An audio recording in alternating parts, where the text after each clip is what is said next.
এখন মণিরত্নপুর রাজবাড়ির সামনে দাঁড়িয়ে আছি। প্রজ্ঞা পারমিতার বাড়ির গেট এখনো মিডিয়ার জন্য বন্ধ।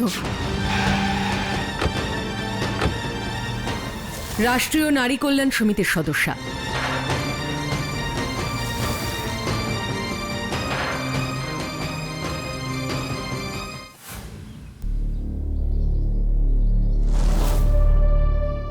নমস্কার, আমি দীনেন্দ্রনাথ পাল, প্রজ্ঞা পারমিতার বাবা। প্রজ্ঞা পারমিতার জন্য আমি অত্যন্ত দুঃখিত। জানি আপনাদের পরিবার খুব খারাপ সময়ের মধ্যে দিয়ে যাচ্ছে, আর এমন সময়ে আমার আপনাদের বিরক্ত করা উচিত না। যাক, অন্তত সেটুকু সেন্স আছে। অবশ্য সেন্স থেকেই বা কি লাভ, সেই তো কলম উঁচিয়ে চলে এসেছেন।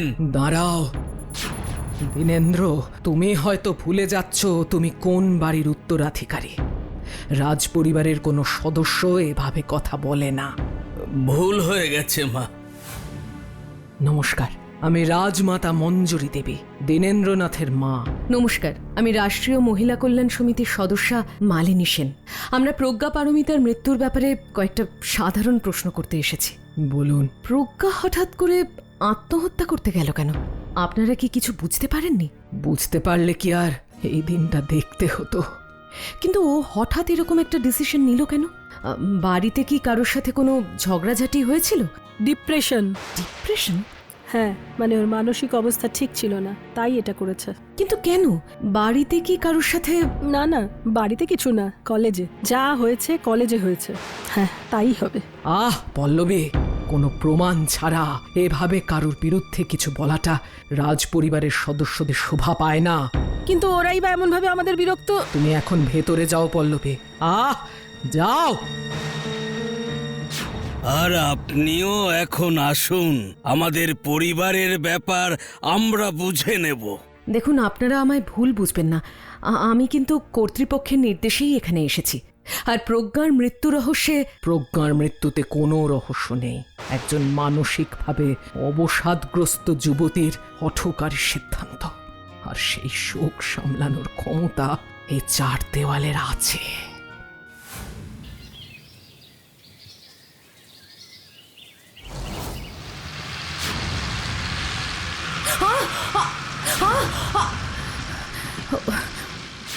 ও কে?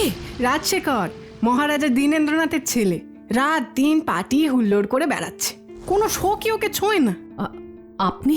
ও, আমি রমা, প্রজ্ঞা দিদিমণির ড্রাইভার। ছায়া সঙ্গীও বলতে পারে। ও, প্রজ্ঞার সঙ্গে আপনার সম্পর্ক কেমন ছিল? ভীষণ ভালো। ওর কাছে আমি ওর ড্রাইভার না, দিদি ছিলাম। তার মানে ও কোন কলেজে কোন ডিপার্টমেন্টে পড়তো সেটা নিশ্চয়ই বলতে পারবেন। হ্যাঁ পারবো। Maharaja Charuchandra Pal women's college, physics department, final year. হ্যাঁ, প্রজ্ঞা পারমিতা আমার স্টুডেন্ট ছিল। She was a very bright student. ও যে কেন এমনটা করতে গেল? হয়তো একাডেমিক্সের চাপটা নিতে পারছিল না। একদমই না। ওর সিলেবাস কলেজের আগে শেষ হতো। কখনো পড়াশোনা নিয়ে কোনোদিন স্ট্রেস নিতে দেখিনি। ক্যারিয়ার আর স্টাডিজ নিয়ে খুব ফোকাস ছিল। নিজেই বিদেশ যাওয়ার জন্য অ্যাপ্লাই করতে শুরু করেছিল। ওর বিদেশ যাওয়ার ইচ্ছে ছিল? ইচ্ছে ছিল মানে, ও তো অলরেডি ভর্তিও হয়ে গিয়েছিল। রেজাল্টটা বেরোলেই চলে যাওয়ার কথা ছিল। সেটা নিয়ে খুব এক্সাইটেডও ছিল। স্ট্রেঞ্জ। আর সেটা নিয়ে ওর বাড়ির লোকের কি বক্তব্য ছিল? আই মিন, তারা কি জানতেন ওর এই বিদেশে অ্যাডমিশন নেওয়ার কথাটা? হ্যাঁ, জানতেন তো। ওর বাবাই তো ভর্তির খরচাপাতি দিয়েছিলেন। ওরা প্রজ্ঞার পড়াশোনার ব্যাপারে খুবই সাপোর্টিভ ছিলেন। Thank you professor. আচ্ছা, আমি কি ওর কোনো বন্ধুর সঙ্গে দেখা করতে পারি? নিশ্চয়ই। ওর প্রিয় বন্ধুর নাম হলো অহনা। থ্যাঙ্কস। হ্যাঁ, আমিও না। বলুন, কি জানতে চান? আচ্ছা, তোমার সাথে তো প্রজ্ঞার খুব ভালো রিলেশন ছিল। ইদানিং কি ওর মধ্যে কোনো রকম চেঞ্জ দেখতে পেয়েছিলে? চেঞ্জ বলতে? চেঞ্জ বলতে ওকে কি খুব ডিপ্রেসড বলে মনে হয়েছিল? ডিপ্রেসড আর প্রজ্ঞা? No way. ও তো আমাদের ডিপার্টমেন্টের প্রাণ ছিল। ক্লাস টপাররা যে এত হুল্লোড় করতে পারে ওকে না দেখলে বুঝতেই পারতাম না। তবে ইদানিং মাঝে মাঝেই ও কলেজ স্কিপ করতো। কিন্তু যেদিন কলেজে আসতো সেদিন কলেজ শেষ হওয়ার পরে অনেকক্ষণ লাইব্রেরিতে বসে পড়াশোনা করতো। বাড়ি ফেরার কথা যেন ওর মনেই থাকতো না। আচ্ছা, আর কলেজে কারোর সঙ্গে কোনো ঝামেলা? প্রশ্নই নেই। কলেজে ওর অলিখিত ফ্যান ক্লাব ছিল বলতে পারেন, সবাই ওকে খুব ভালোবাসতো। তার মানে কলেজের কোনো ঘটনায় ওর ডিপ্রেশন হওয়ার কথা নয় বলছো, তাই তো? একদমই তাই।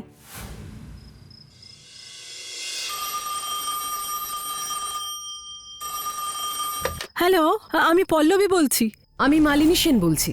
প্রজ্ঞার ব্যাপারে কয়েকটা কথা জানানোর জন্য আমি ফোন করছি। ওর ব্যাপারে আপনি আর নতুন কি জানাবেন? আসলে আমি ওর কলেজে গিয়েছিলাম, ওর সব বন্ধু আর প্রফেসরদের সঙ্গে কথা হয়েছে।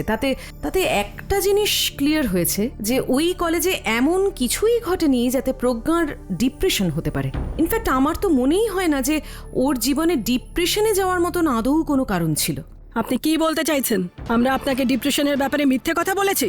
আমার একমাত্র সন্তান, তার কিছু হলে আমি জানতে পারবো না? বিশ্বাস না হলে ডক্টর অখিলেশ জানাকে গিয়ে জিজ্ঞাসা করুন। উনি নিজের হাতে প্রেসক্রিপশন লিখে দিয়েছিলেন, তার কথা নিশ্চয়ই বিশ্বাস করবেন। সেটা তো আমি ওর সাথে কথা বলার পরেই বুঝতে পারবো। আরে অদ্ভুত তো, ভদ্রমহিলা হঠাৎ এরকম উত্তেজিত হয়ে উঠলেন কেন? কিছু প্রশ্ন করার আগেই এত কথা বলতে শুরু করলেন কেন? আর এত কথার মধ্যে এমন কিছু একটা বলেছেন যেটাতে একটা খটকা লাগছে, মিসলিডিং ইনফরমেশন। কিন্তু সেটা ঠিক কি বুঝতে পারছি না। আচ্ছা, আপনারা কি বুঝতে পারছেন যে এমন কি ইনফরমেশন উনি দিলেন যেটা আমাদের আগে পাওয়ার ইনফরমেশনের সাথে কন্ট্রাডিক্ট করছে? ভেবে দেখুন তো।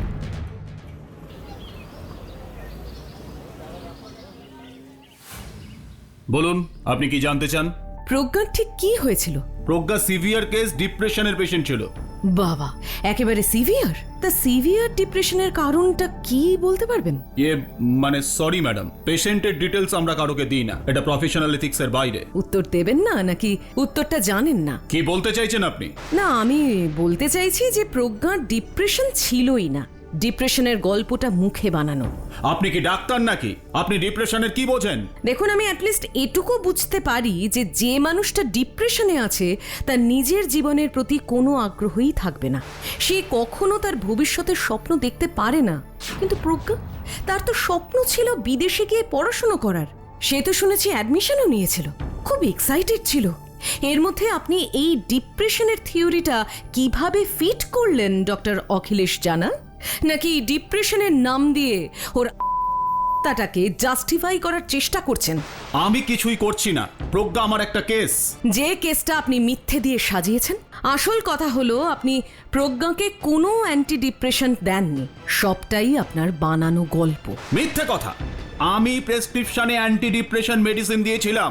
বিশ্বাস না হলে রয় ফার্মাসিতে গিয়ে খোঁজ করুন। ওসব দামি ওষুধ এলাকায় রয় ফার্মাসি ছাড়া কেউ বিক্রি করে না। ওদের কাছে রেকর্ড থাকলে বুঝতে পেরে যাবেন আমি মিথ্যে বলছি না সত্যি বলছি। Thank you.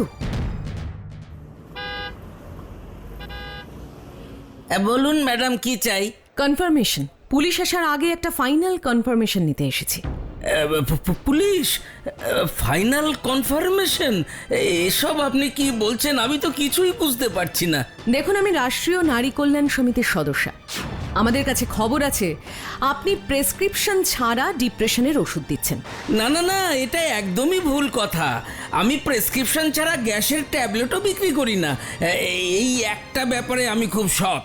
এই একটা ব্যাপারে সৎ বলল মানে অন্য ব্যাপার নিয়ে ওনার সংশয় আছে। আমায় এই জায়গাটাতেই চেপে ধরতে হবে। আপনার কোথাও ভুল হচ্ছে ম্যাডাম। না না, আমার কোনো ভুল হচ্ছে না। আপনি জানেন প্রেসক্রিপশন ছাড়া ওষুধ বিক্রি করার ফলে একটা মেয়ের কত বড় ক্ষতি হয়ে গেছে? আমি সত্যি বলছি ম্যাডাম। তাহলে বিলের কপি দেখান, আমি দেখব সেখানে পেশেন্ট আর ডক্টর দুজনের নাম আছে কিনা। যদি থাকে তাহলে আমি নিজেই পুলিশকে আসতে বারণ করে দেব। না না, আমি আপনাকে চিনি না, জানি না, হঠাৎ করে বিলের কপি দিতে যাবই বা কেন? হ্যাঁ হ্যাঁ, একদম ঠিক বলেছেন। এরকম অজানা মানুষের সাথে এত ডিটেলসে কথা বলা একদম উচিত না। তাই আসুক পুলিশ। ওরা এলে আপনার সব কাগজপত্র, হিসেবের খাতা, ট্যাক্স ফাইল সব নিয়ে চলে যাবে। সত্যি মিথ্যে সব বেরিয়ে পড়বে। না না না না না, পুলিশ না, প্লিজ পুলিশ না। হিসেবের খাতা এখনো আপডেট করা হয়নি। পুলিশ এলে খুব বড় কেস খেয়ে যাব। প্লিজ একটু হেল্প করুন ম্যাডাম। ট্যাক্স চুরি, এটা কিন্তু সত্যিই বড় কেস। দেখুন, আমি আপনার জায়গায় থাকলে কিন্তু বিলের কপি দিয়ে এই ঝামেলাটা থেকে মুক্তি নিতাম। একবার ভেবে দেখুন আপনি কি করবেন। দিচ্ছি, আমি এক্ষুনি দিচ্ছি।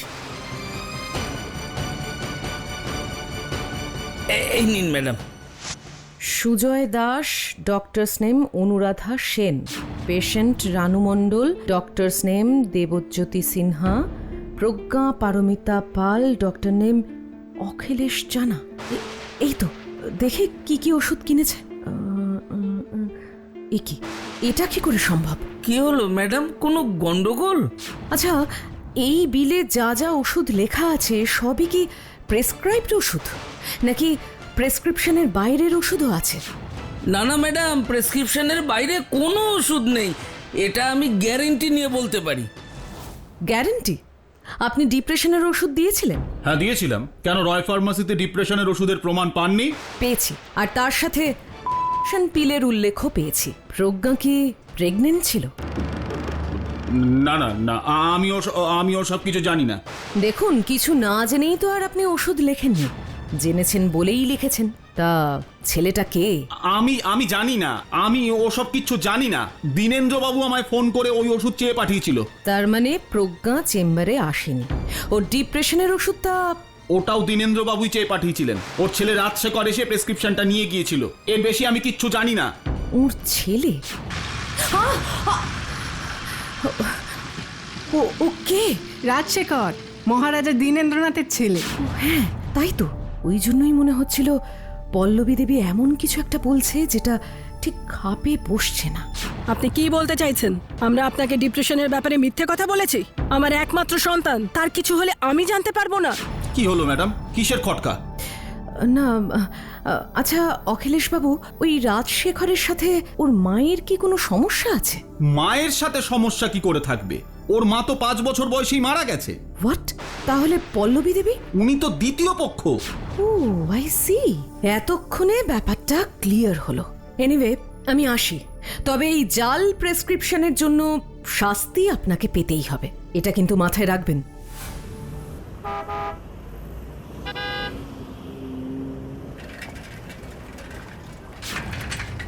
তার মানে প্রজ্ঞা ডিপ্রেশনে করেনি, এমনকি আদৌ করেছিল কিনা সেটা নিয়েই তো এখন প্রশ্ন উঠছে।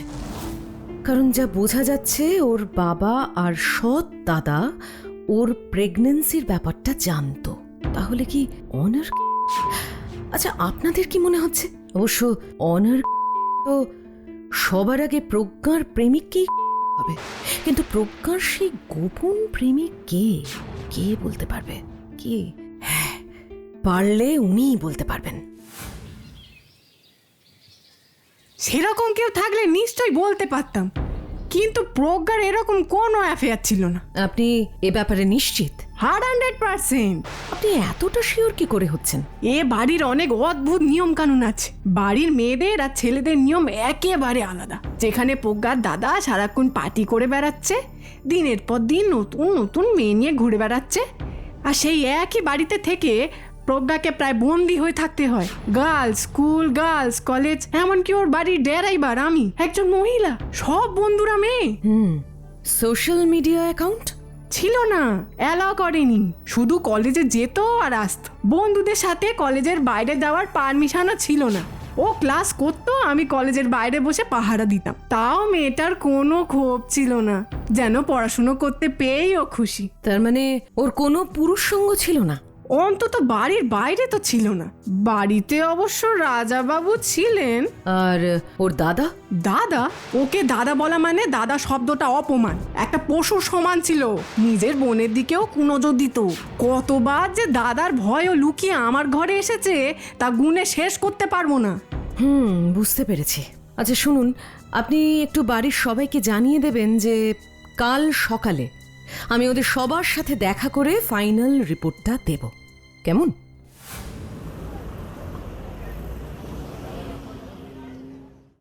যা বলার একটু তাড়াতাড়ি বলবেন, আমরা সবাই খুব ব্যস্ত মানুষ। অদ্ভুত তো, আপনার মেয়ের মৃত্যু রহস্য উন্মোচন হবে আর আপনার এত তাড়া, নাকি রহস্যটা আপনার আগে থেকেই জানা? হ্যাঁ, আমার মেয়ের মৃত্যুতে কোনো রহস্য নেই। ডিপ্রেশনে ও করেছে।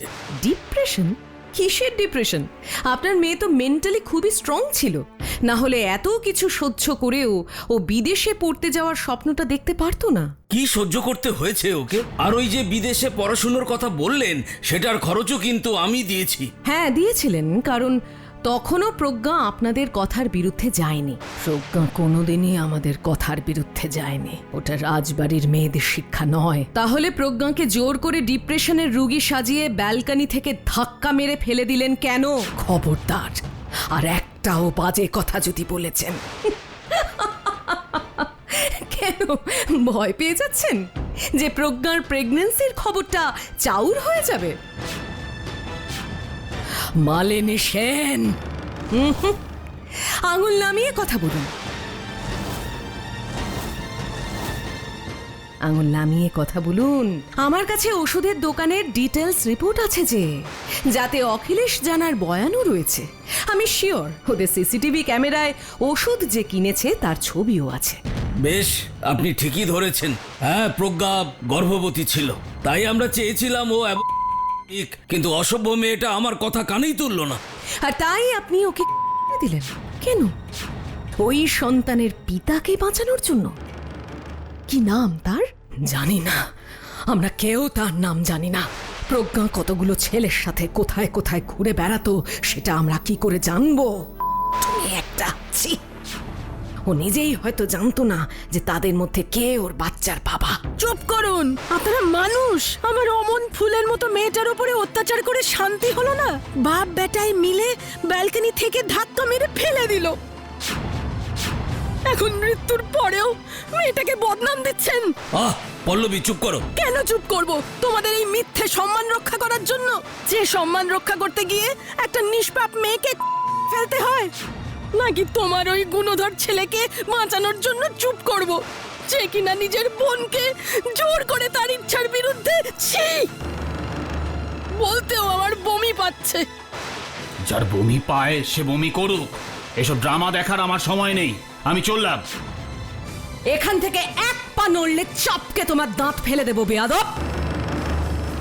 আপনার এত বড় সাহস, আপনি আমাকে? বলছি আরো অনেক আগেই যদি এটা কেউ করতো তাহলে হয়তো এই দুর্দিন কাউকে দেখতে হতো না। হলোই না হয় সৎ মায়ের মেয়ে, কিন্তু বাবা তোদের দুজনেরই এক। ঘেন্না করলো না নিজের ওপর? আর তোকেই বা বলছি কি, এই তো বাবা নমুনা। মালিনী দেবী, আপনি কিন্তু... চুপ! একদম চুপ। ওই নোংরা মুখে আমার নাম নেবেন না। নিজের সন্তানকে জঙ্গলের পশুরাও তো স্নেহের চোখে দেখে। কেন করলেন এটা? কেন? ওই কুলাঙ্গারটাকে বাঁচানোর জন্য? ও আমার বংশের প্রদীপ। হ্যাঁ, এবার সেটা জেলে গিয়ে নিভে। Officer, arrest them.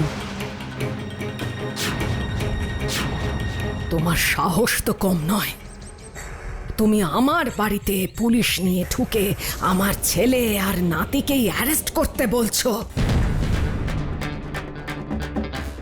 আপনাকেও করাতাম মঞ্জুরি দেবী। তারপর ভাবলাম কিছু কাজ প্রেস মিডিয়ার উপর ছাড়া যাক। যে সম্মানের জন্য এত নোংরা একটা কাণ্ড করলেন তা এবার ধূলিসাৎ হতে দেখবেন। আর পল্লবী দেবী, আপনাকে বলছি, আজ আমি বুঝতে পারছি সেদিন কেন ফোনে আপনি আমায় প্রায় জোর করেই অখিলেশ জানার রেফারেন্সটা দিয়ে দিয়েছিলেন। কিন্তু এই সাহসটা যদি আপনি আরো আগে দেখাতে পারতেন তাহলে আপনার মেয়েটা আজ বেঁচে থাকতো। আমি ভয় পেয়ে গিয়েছিলাম, আমি খুব ভয় পেয়ে গিয়েছিলাম। আমি জানি না আইন আপনাকে কি শাস্তি দেবে, কিন্তু যা শাস্তি জীবন আপনাকে দিল তা যেন আর কোনো মাকে ভোগ করতে না হয়। খবরের কাগজ খুললেই ধর্ষণের খবর। আমরা আমাদের মেয়েদের বোনেদের বলি তাড়াতাড়ি বাড়ি ফিরতে, রাতে বাড়ির বাইরে না যেতে, অচেনা লোকের সাথে কোথাও না যেতে। কিন্তু যেই মেয়েদের বাড়িতেই চেনা পশুরা দাঁত নখ বের করে তাদের ওপর আক্রমণ করে, তারা কিভাবে বাঁচবে? এর উত্তর কি আপনাদের জানা আছে? আপনি তো অনেক অপরাধীকে শাস্তি দিয়েছেন, এবার ওই শয়তান রবিনটাকেও শাস্তি দিন প্লিজ। রবিনের বিরুদ্ধে নতুন কি প্রমাণ পেয়েছেন? এই দেখুন, এটা রবিনের রুমাল। আসলে আমি এখানে বেড়াতে এসে পাকে চক্রে প্রবীর তালুকদারের মৃত্যুর কেসের তদন্তে জড়িয়ে পড়েছি। Any problem? না প্রবলেম সলভড, শুধু সেটাতে শিলমোহর লাগানোর জন্য আপনার দুটো হেল্প চাই। Case solved. এটা আপনার? হ্যাঁ, কিন্তু এটা তো বেশ কয়েক মাস আগে আমার রক্তদান শিবিরে গিয়ে হারিয়ে গিয়েছিল। সেই শিবিরটা কোথায় হয়েছিল? সূর্যোদয় ওয়েলফেয়ারে, মানে ওর এনজিওতে।